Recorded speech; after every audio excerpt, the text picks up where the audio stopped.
This will be the sign for you. You will find a child wrapped in bands of cloth, lying in a manger. Greetings, church. As we approach Christmas, this very strange Christmas, I've been thinking about mangers a lot. Like most of you, I'm familiar with the manger from our Christmas pageants. I know that mangers were used to feed animals.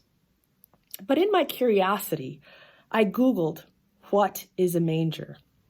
And Wikipedia came back with, the word manger comes from the Latin word mandere, which means to gnaw.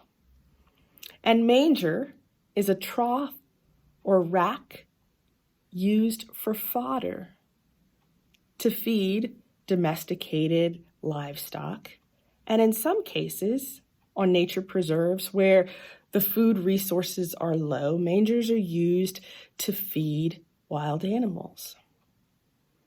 In this definition, one of the things that struck me was the word fodder.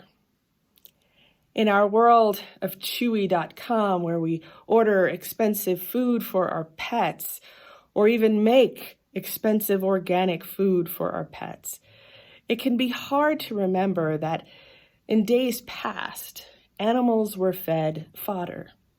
That is, the leftovers, those things no longer fit for human consumption. Fruit that was going bad, grain that was past its prime, things that human beings could no longer safely eat, the discards, the scraps, the leftovers, that was what fodder was composed of. And the manger was to keep that fodder out of the dirt and filth. It is a strange Christmas that we will observe. And as I was reminded by the Reverend Kim Seidman, it is a time for us to remember that our Lord was born on a road trip. And not only was he born on a road trip, he was placed in a manger, a trough, where people were used to putting their cast-offs and leftovers. He was placed in a manger because that was the only way to keep him out of the filth. In this Christmas, this very strange Christmas, many of you, like me, will look across your Christmas tables and see an empty chair. Many of you, like me, will feel that loss keenly. And yet the sign of God's grace for us is that the light of the world came to us on a road trip. That the bread of life was placed in a trough where humans threw their leftovers. God comes to us in our mess.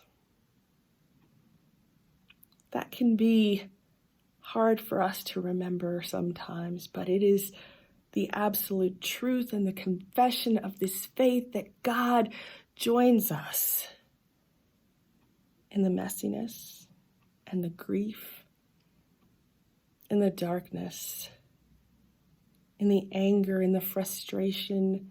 Emmanuel comes.